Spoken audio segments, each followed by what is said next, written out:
Asyhadu an la ilaha illallah wahdahu la syarikalah wa asyhadu anna Muhammadan abduhu wa rasuluh. Allahumma sholli ala sayyidina Muhammadin al-amin al-mab'uthi rahmatan lil alamin wa ala alihi wa sahbihi ajmain, amma ba'd.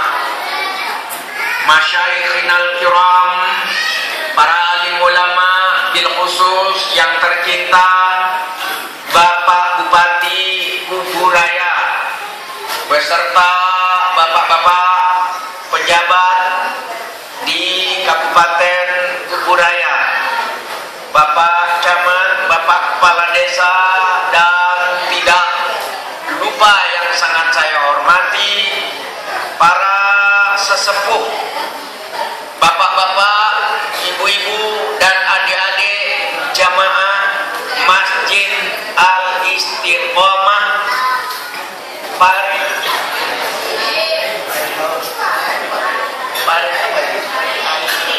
Parit Ain, Kecamatan Sungai Ambawang, Kabupaten Kuburaya.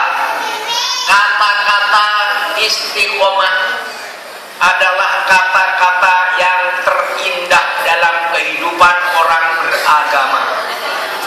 Orang boleh beragama, tetapi kalau tidak istiqomah itu belum sempurna agamanya.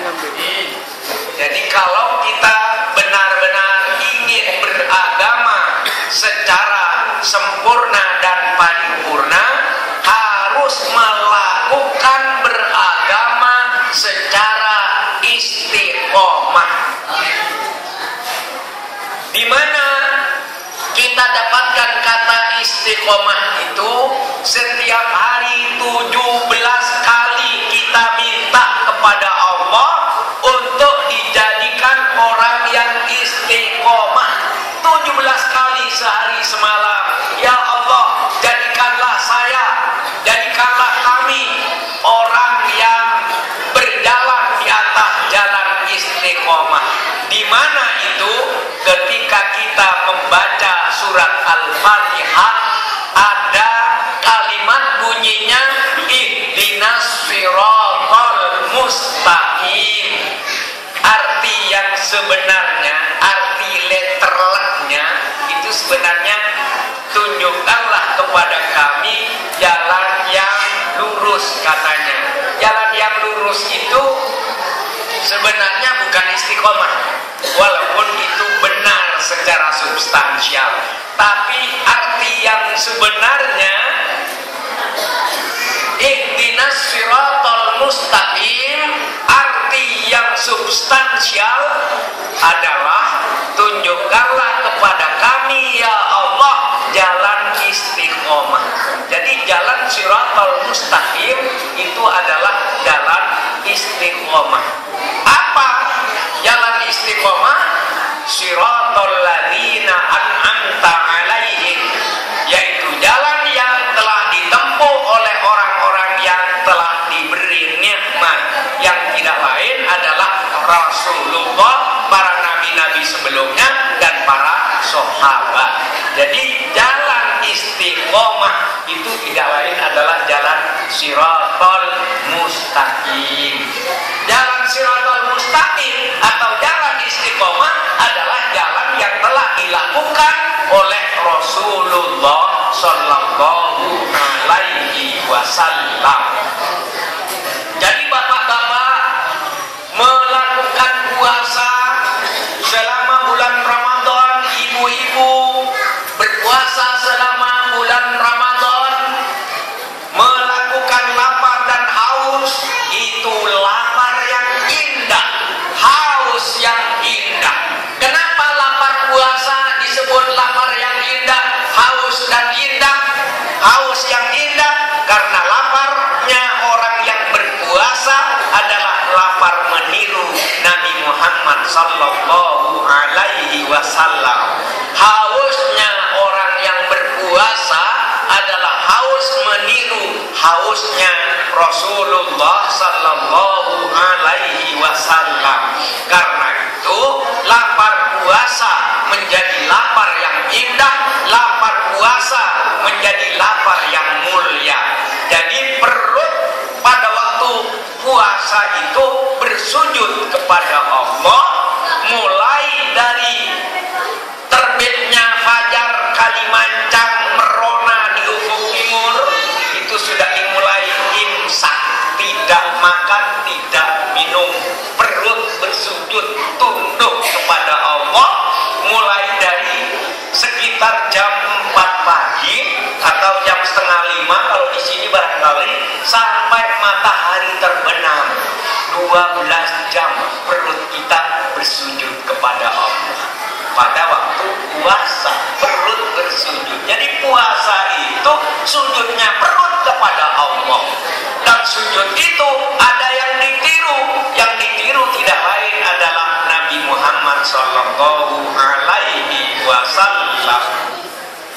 Karena itu bapak-bapak dan ibu-ibu, siapa yang melakukan puasa dengan indah, melakukan puasa seperti yang diajarkan oleh Rasulullah sallallahu alaihi wasallam, berarti orang yang berpuasa itu mendaftarkan diri untuk masuk surga. Dan bapak-bapak dan ibu-ibu datang ke masjid ini melakukan halal bihalal, sebenarnya memperlihatkan wajah kita kepada Allah. Di Masjid Al-Istiqomah ini kita memperlihatkan wajah kita kepada malaikat, minta dicatat kepada malaikat, minta dicatat kepada Allah bahwa kita semua mendaftarkan diri untuk masuk surga. Karena itu kesempatan seperti ini marilah kita gunakan sebaik-baiknya untuk melanjutkan spirit semangat puasa. Rasulullah sallallahu alaihi wasallam dalam salah satu hadisnya pernah bersabda, "Fa idza sumta falyasum sam'uka wa basaruka wa lisanuka anil kadzib." Kalau kamu berpuasa, hendaklah berpuasa juga pendengaranmu. Telinga juga harus berpuasa, tidak mendengar kata-kata fitnah, tidak mau mendengar kata-kata yang menjelek-jelekkan orang lain, walaupun orang lain itu jelek beneran, tapi kita tidak boleh mendengarkan. Kalau masih mendengarkan, puasa kita walaupun tidak batal, tapi puasa kita tidak sempurna. Juga kalau kamu puasa, berpuasa juga penglihatanmu. Mata juga berpuasa, jangan sampai melihat, memandang lawan jenis dengan syahwat. Ini tantangan kalau melihat ada orang cantik, ada orang ganteng, kita harus cepat merasa saya ini puasa, ya Allah. Kalau kita menyadari itu, puasa kita akan semakin sempurna. Walisanuka anil kadzib. Dan kalau kamu puasa, berpuasa juga lisanmu daripada berbohong, daripada berkata-kata kotor, daripada berdusta, daripada kata-kata untuk menjelek-jelekkan orang lain. Jadi puasa yang seperti itu, puasa yang harus berdasarkan hati yang bersih. Karena itu orang yang berpuasa dengan baik disebut oleh Rasulullah sallallahu alaihi wasallam, "Man shoma Ramadhana imanan wa ihtisaban ghufira lahu ma taqaddama min dzambi." Barang siapa yang berpuasa pada bulan Ramadan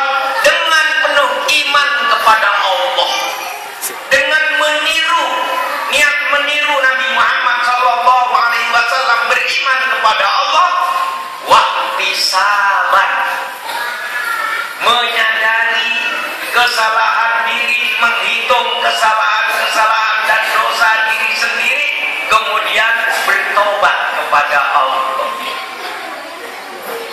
Kalau berpuasa dengan iman dan penuh tobat kepada Allah, ghufira lahu ma taqaddama min dzambih, maka akan diampuni semua dosa-dosanya oleh Allah yang telah kelewatan. Jadi orang yang puasanya benar dengan penuh taubat kepada Allah pada hari raya Idul Fitri, karena dia diampuni oleh Allah semua dosa-dosanya, pada hari raya Idul Fitri dia menempati satu posisi namanya Idul Fitri, kembali kepada fitrah, kembali kepada kesucian sebagaimana ketika lahir dari rahim ibu tanpa setitik dosa, tanpa secercah dosa, karena sudah diampuni oleh Allah. Karena itu banyak orang mengatakan puasa hari kemenangan, hari kemenangan, hari kemenangan. Hari kemenangan bagi siapa? Hari kemenangan bagi orang yang berhasil bertobat. Kalau tidak bertobat, kalah. Inilah pentingnya pantun Melayu sudah mengatakan begini. Boleh mengucapkan pantun Melayu saya? Embun sejuk di atas awan, jatuh ke tanah laksana hujan. Dosa setumpuk mohon ampunan, hilaf dan salah mohon maafkan. Kira-kira begitu. Jadi kita minta ampun kepada Allah dan semua kesalahan dengan saudara-saudara kita minta maaf. Itu orang yang menang. Itu orang yang menang. Artinya menang mengalahkan hawa nafsunya. Itulah pentingnya dari puasa ini, kita benar-benar mencuci diri. Karena itu puasa oleh ahli tasawuf disebut tazkiyatun nafsi, membersihkan hati, membersihkan diri. Kata orang Bugis, di Bugis itu ada kata-kata, ada sebuah kitab namanya Budi Istikharah. Di Bugis ada kata-kata begini bunyinya, akinina wa patuduku, akinina wa patuduku memanejeng kalalingan. Kata orang Bugis, berpikirlah kamu dengan pikiran yang jernih, maka kebaikan akan menyelimuti hatimu. Akinina wa patuduku memanejeng kalalingan. Berpikirlah kamu dengan pikiran yang jernih, maka kebaikan akan selalu menyelimuti hatimu. Jadi walaupun saya bukan orang Bugis, walaupun saya sering memberikan kuliah di Universitas Hasanuddin di Makassar, nah pura-pura jadi orang Bugis, di sana berguru pada orang Bugis. Saya menulis riwayat hidupnya Andri Tunta Bodale, pendiri DDI. Jadi disitulah pentingnya kita ambil kebaikan dari mana? Dari Melayu kita mendapatkan inspirasi juga. Belakang parang kalau diasah akhirnya ada. Orang yang bodoh kalau rajin belajar akhirnya akan menjadi pandai. Luar biasa ini Indonesia dengan Bhinneka Tunggal Ika. Jadi inilah bapak-bapak tentang pentingnya hati yang bersih. Hati macinong kata orang Bugis. Betul Pak, ada yang dari Bugis di sini. Hati macinong. Kalau sudah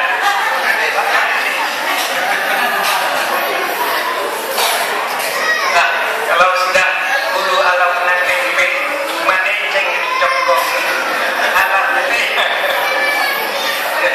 Jadi luar biasa itu ya. Ini yang Bugis.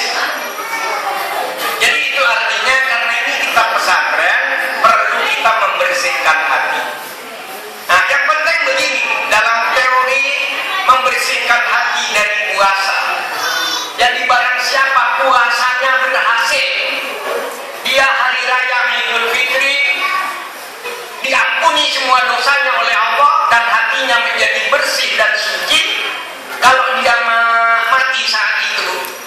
langsung surga tempatnya.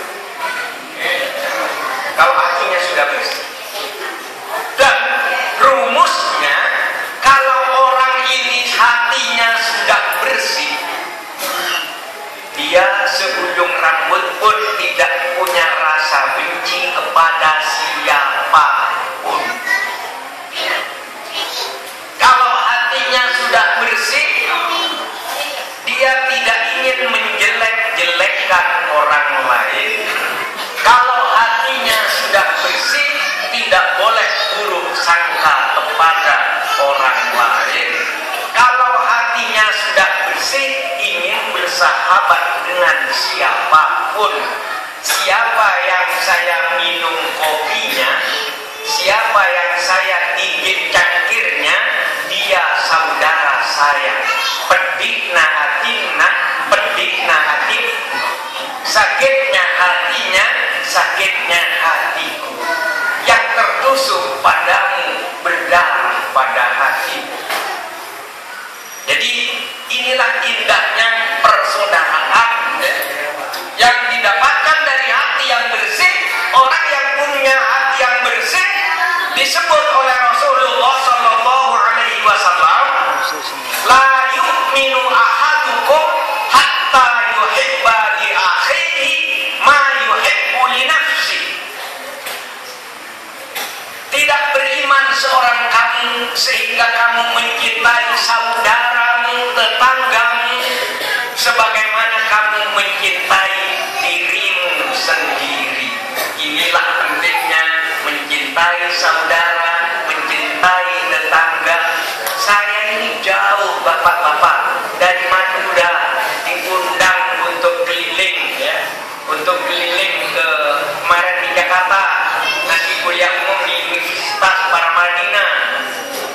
Kemudian sekarang selama 4 hari di Pontianak, masih ke sana lagi ke Pontianak.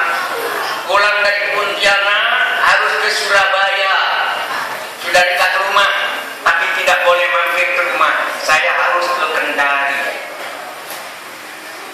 Dari Kendari sebenarnya saya harus ke Bulukumba, ke dekat Pantai Mira tempat itu, tapi harus pulang ke rumah. Karena bukan karena ingin ketemu istri, tapi ada anaknya tetangga mau menikah. Jadi saya ini jarum super, jarang di rumah, suka pergi. Ya, tapi karena walaupun jarang di rumah suka pergi, tapi sangat tetap mencintai istri saya. Saya bilang kepada istri saya dengan hati yang bersih, istriku, kalau mendung hitam sudah di atas kepala, jangan larang hujan turun ke bumi. Kalau angin bertiup dengan kencangnya, jangan larang daun-daun kering berguguran. Kalau senyummu istriku selalu mekar dalam hatiku, jangan larang aku tetap setia dan rindu padamu.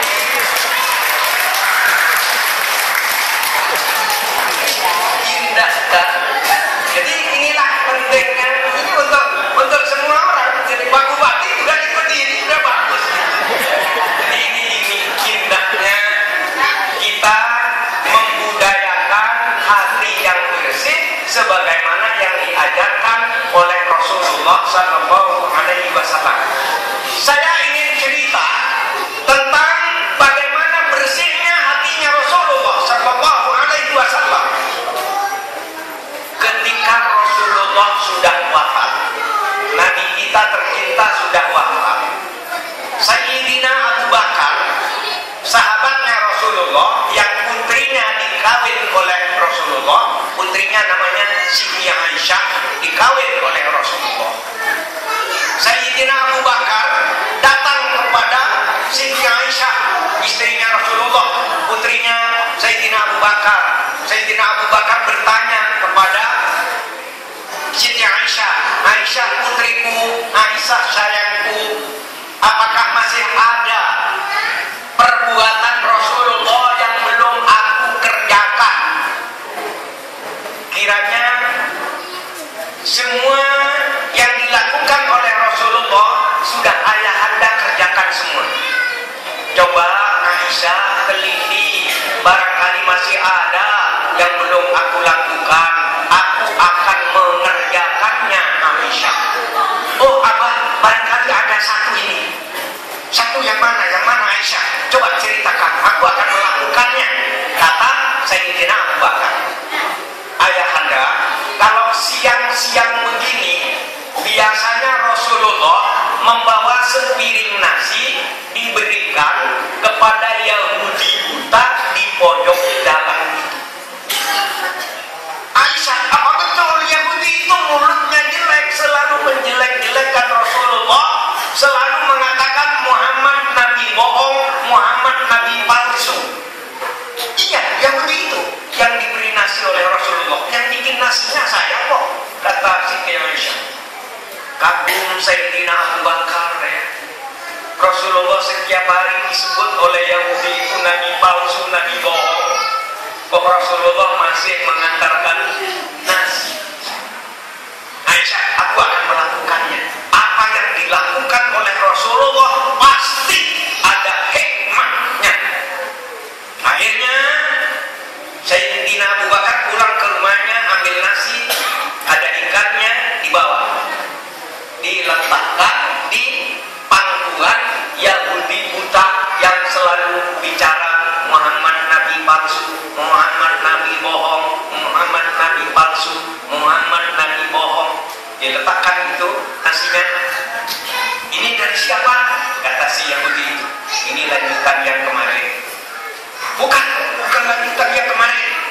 Loh, apa bedanya? Kemarin sepiring nasi, sekarang juga sepiring nasi. Beda. Apa bedanya? Kalau yang kemarin saya hanya disuruh pegang piringnya, tapi dia yang menyuapkan nasi ke mulut. Jadi Rasulullah, orang yang menjelek-jelekan Rasulullah buta, terpaksa oleh Sayyidina Abu Bakar dimasukkan, yuk mana mulutmu, dimasukkan. Mantap. Setelah hadis, sudah kan sama dengan yang kemarin? Belum. Apa bedanya? Kalau yang kemarin, kalau nasinya sudah habis, aku diberi segelas air. Sekarang tidak. Akhirnya Sayyidina Abu Bakar masih mencari segelas air diminumkan. Sudah kan? Sudah, terima kasih. Aku mau pergi ya. Ntar dulu, aku tanya. Yang kemarin kemana? Yang kemarin itu sudah wafat. Nangislah Yahudi. Itu orang terbaik untukku, orang yang terbaik kepadaku. Dia lebih bagus dari ibuku. Kalau ibuku menyuapkan nasi ke mulutku ketika aku masih balita, ketika masih anak-anak, dia dalam keadaan tua bangka seperti ini, aku masih disuapi. Tolong, aku ingin tahu siapa namanya. Dialah yang bernama Muhammad Rasul. Tuhan, jadi mulutku ini sejak kemarin mulut yang jelek. Katanya Muhammad Nabi palsu, Muhammad Nabi bohong. Kalau begitu, sekarang aku menyatakan di sini, benar-benar Muhammad itu Nabi yang asli.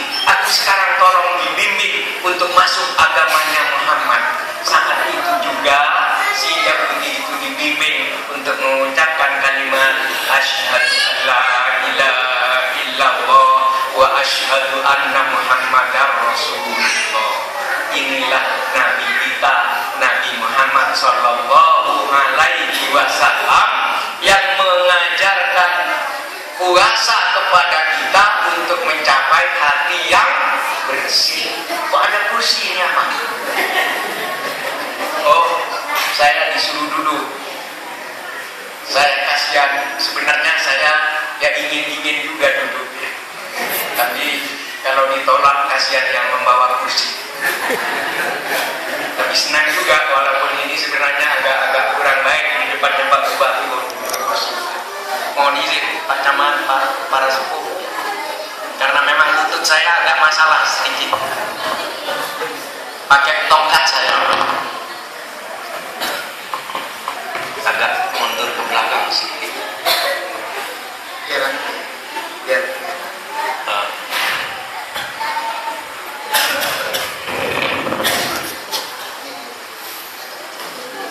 Letakkan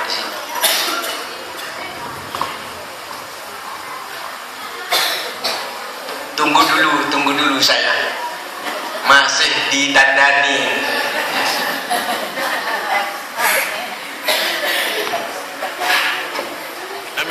Jadi itulah pentingnya kita dengan puasa membudayakan dalam kehidupan sehari-hari dengan hati yang bersih, tanpa kebencian dan tanpa permusuhan. Jadi kalau hati bersih, kita tidak ingin menyakiti siapapun. Luar biasa kalau kita benar-benar ikut Nabi kita tercinta, Nabi Muhammad Sallallahu Alaihi Wasallam.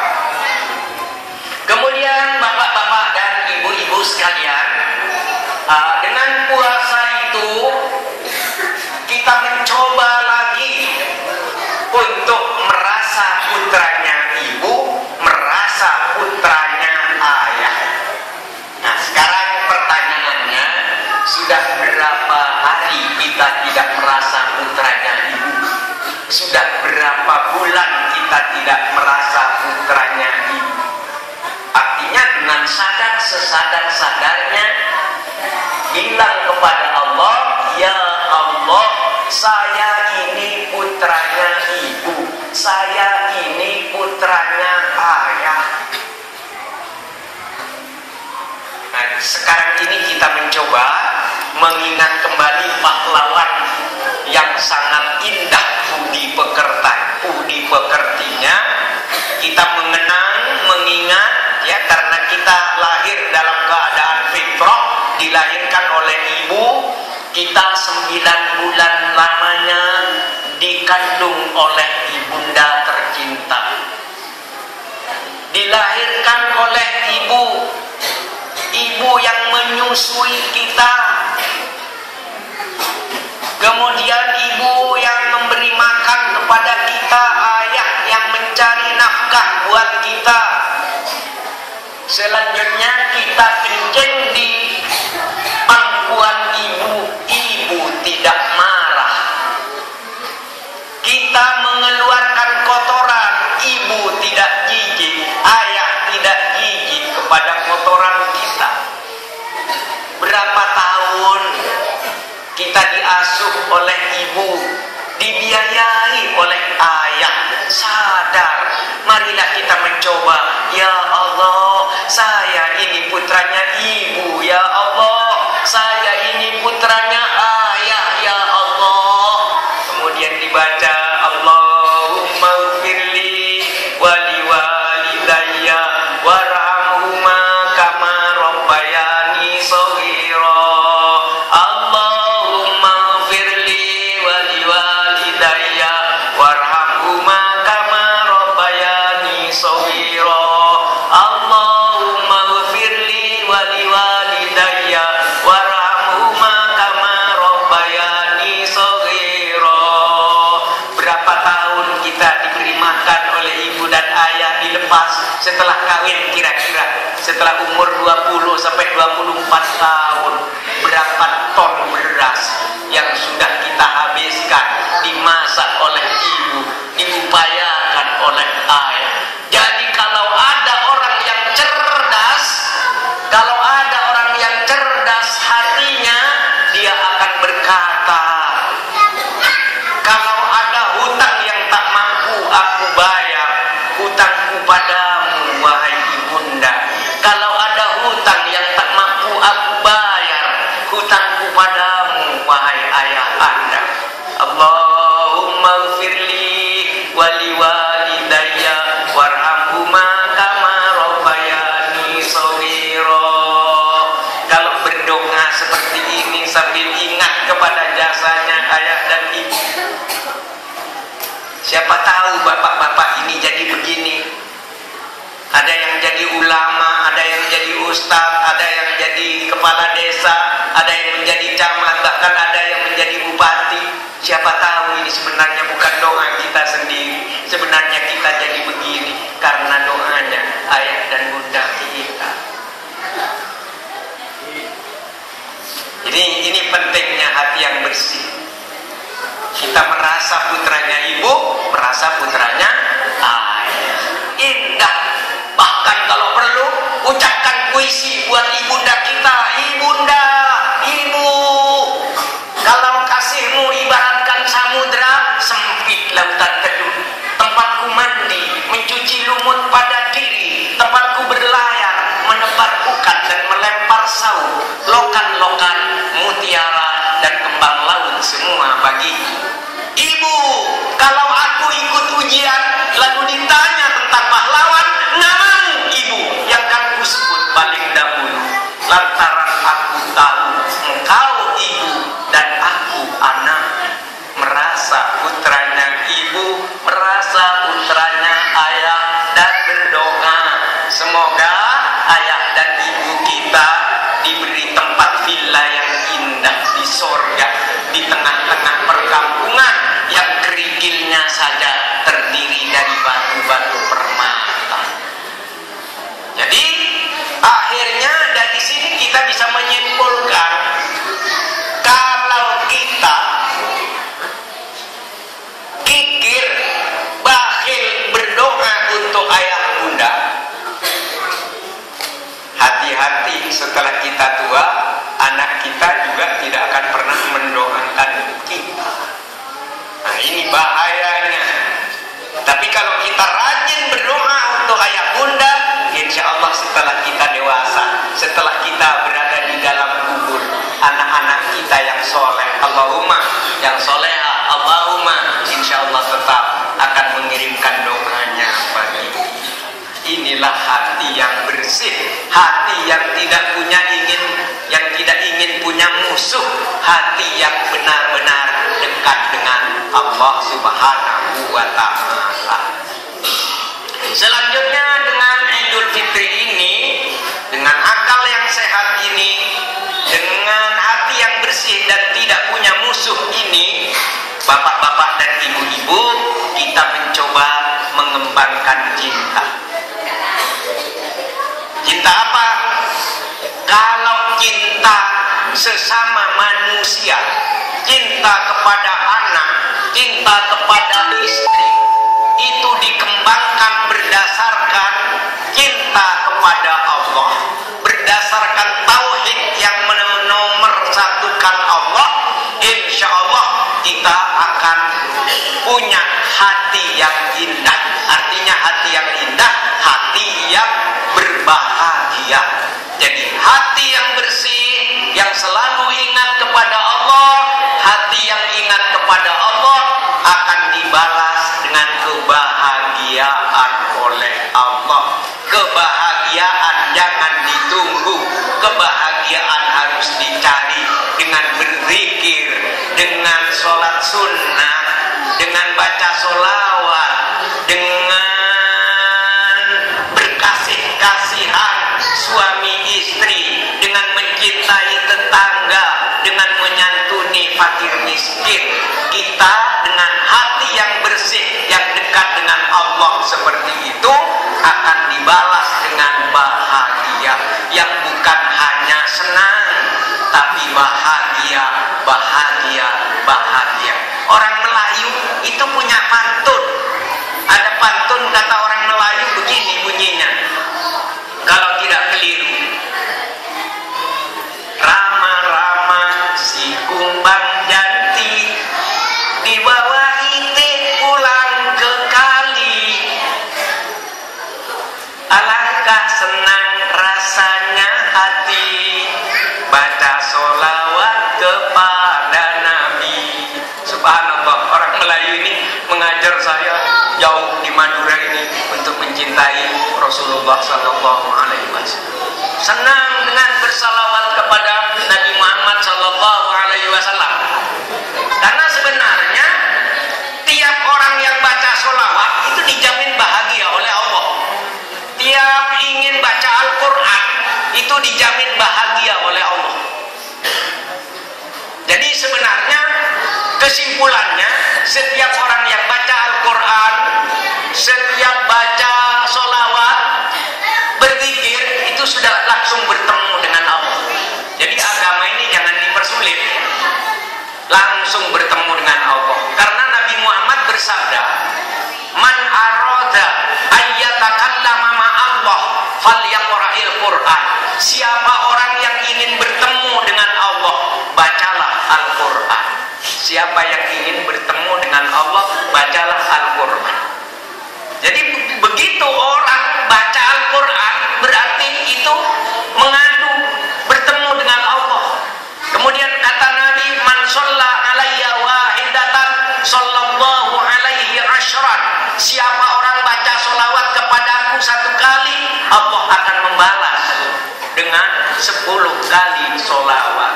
Apalagi hidup kita di dunia ini tidak bisa mengatur sendiri, tidak bisa mengatur rezeki, tidak bisa diatur sendiri. Untung tidak bisa diatur sendiri. Karena itu orang Madura mengatakan, tadi orang Bugis sudah, orang Melayu sudah, orang Madura mengatakan.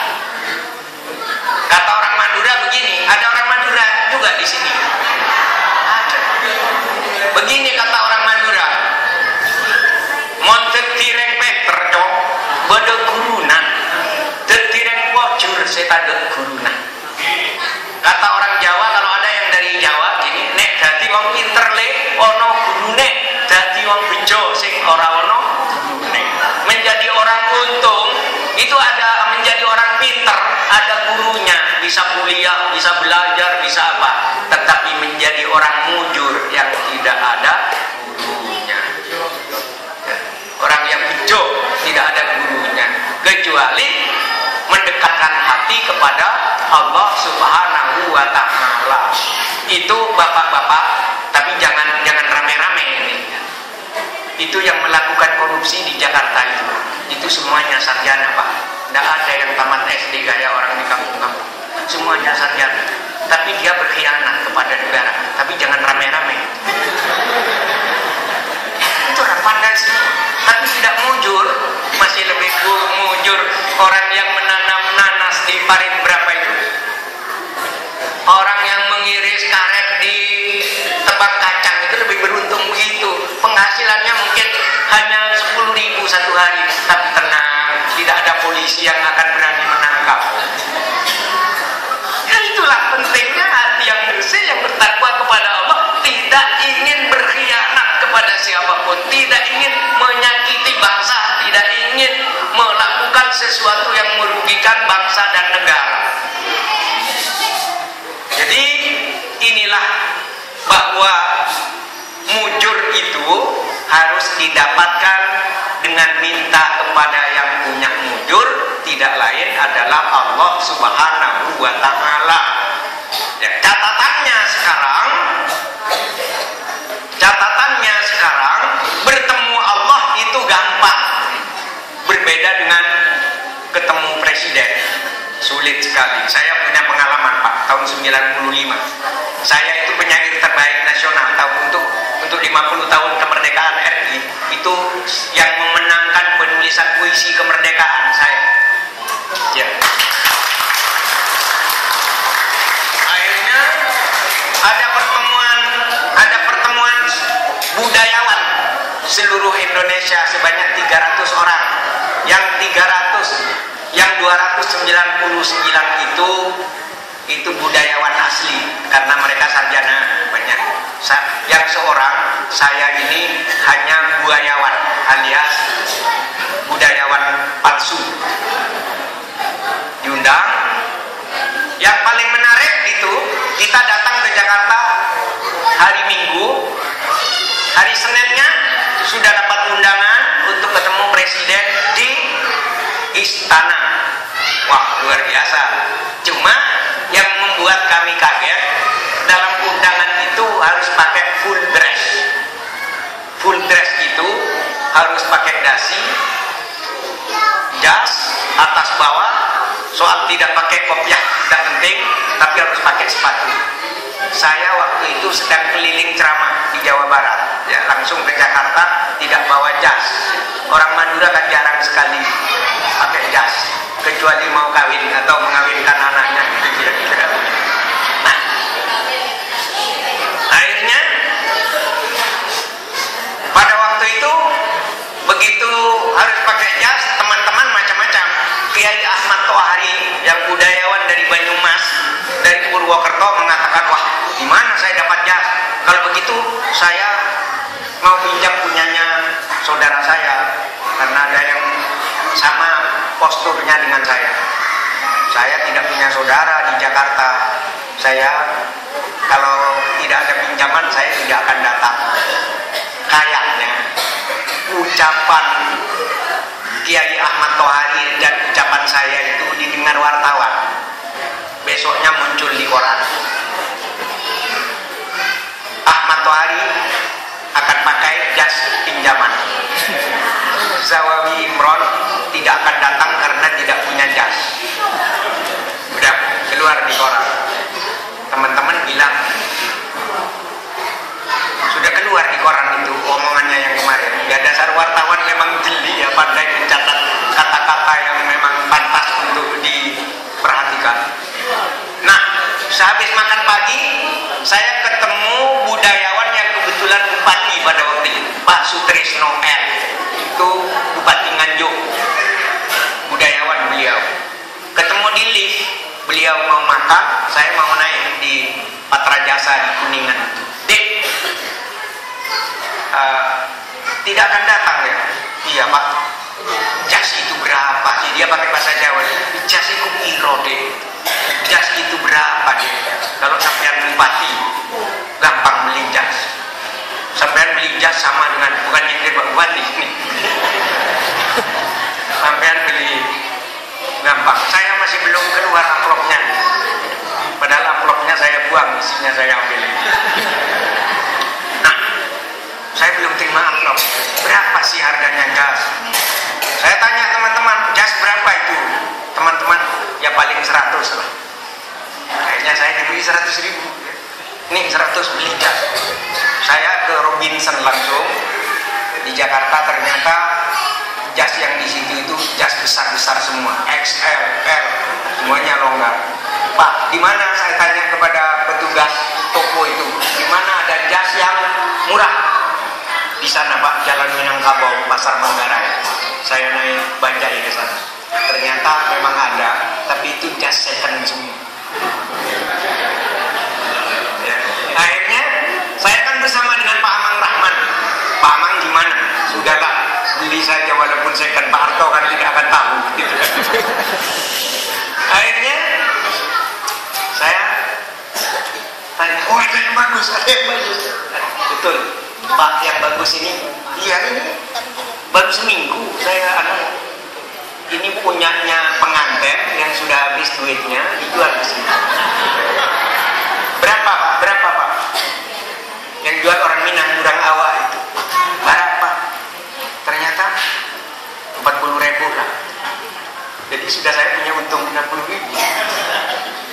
Tawar 20.000, 20. Jangan Pak, itu saya belinya 20.000, tambah lagi 5.000. Tambah 5.000, bawa punya untung saya 75.000. Besoknya dipakai ke istana, salaman dengan Pak Harto, beliau udah tahu bahwa itu udah sehat. Tapi setelah pulang dari istana, saya baru tahu bertemu presiden, saya harus mencari jas ke Robinson, ke Pasar Manggarai. Sulit sekali ketemu presiden.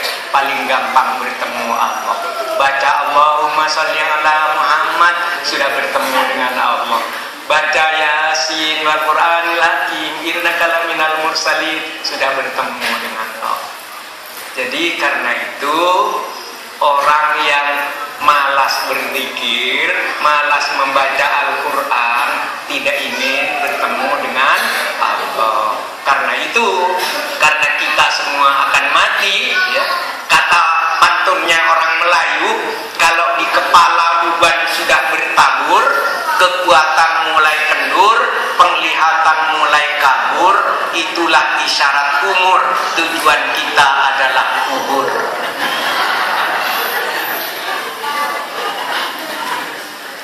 Kalau orang Madura, nesra beten bila pon mate, comai bungkos labun sepote, dalam montae sapora guste, tak burung ancor tolang sepote. Mohon maaf orang Madura dikasih dulu itu.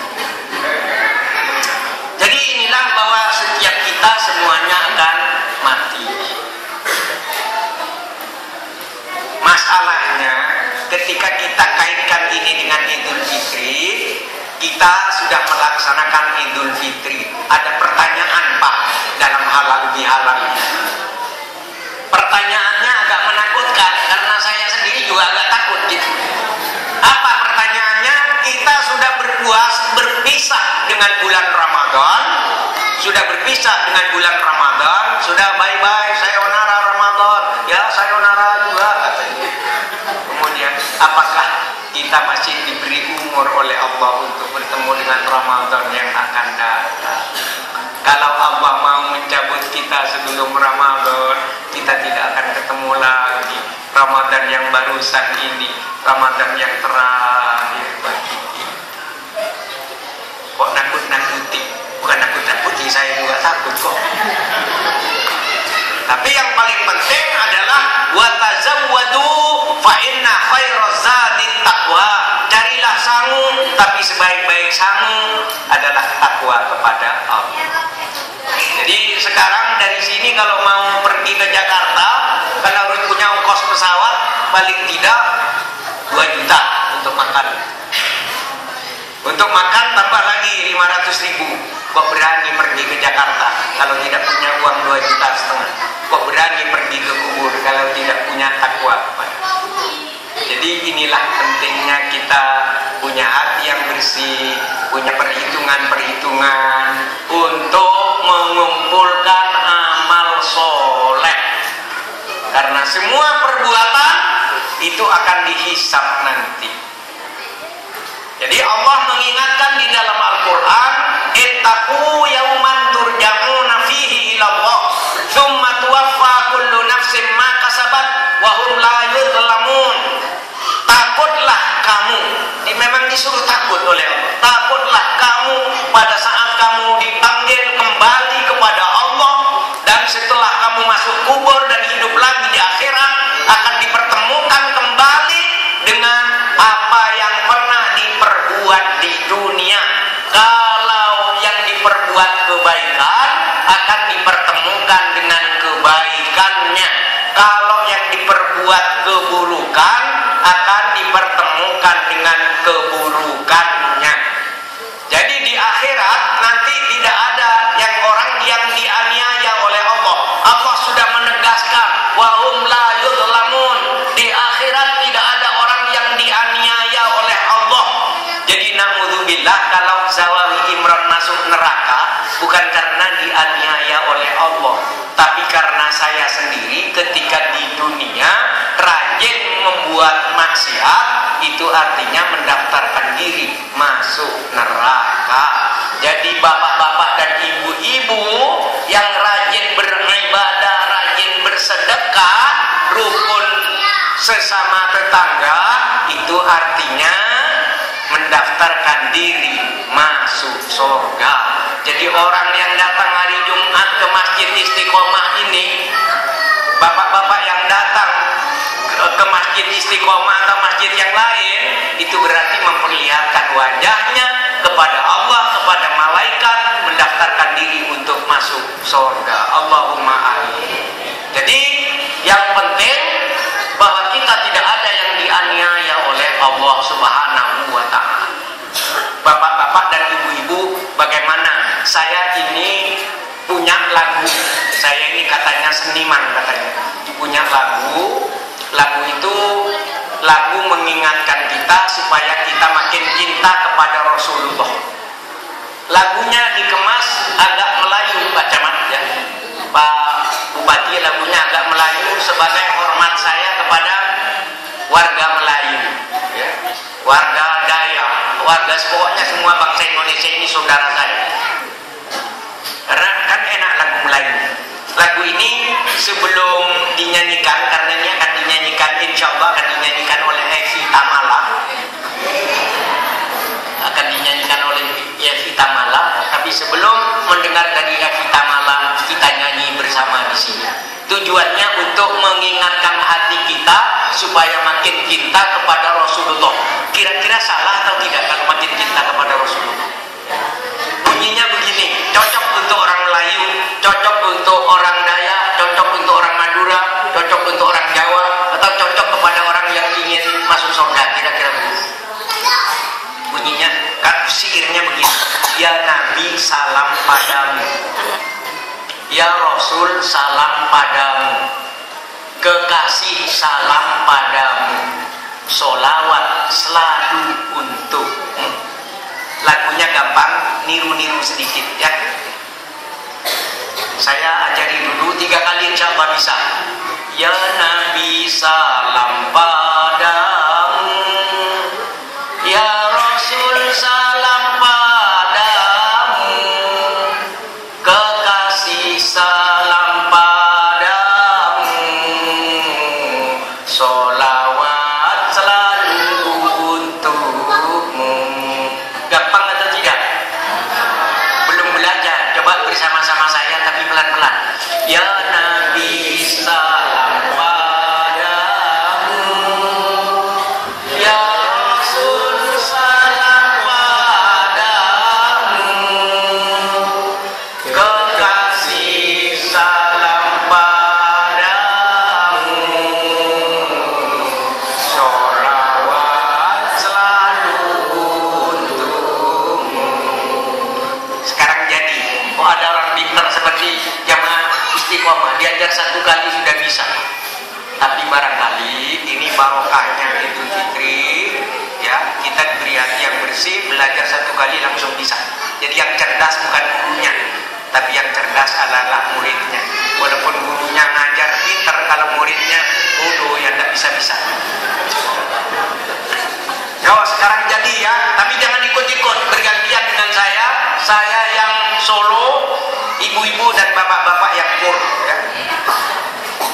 Ya Nabi salam padamu, ya Rasul salam padamu, kekasih salam padamu, sholawat selalu untukmu. Yuk.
sholli ala Muhammad. Bapak-bapak dan ibu-ibu, jadi kalau kita punya hati yang bersih, ya, insya Allah dengan hati yang bersih kita bangun kubur raya.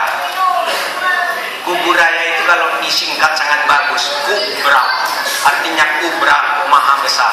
Insya Allah nanti tahun 2060 semoga Presiden Republik Indonesia dari kubur raya.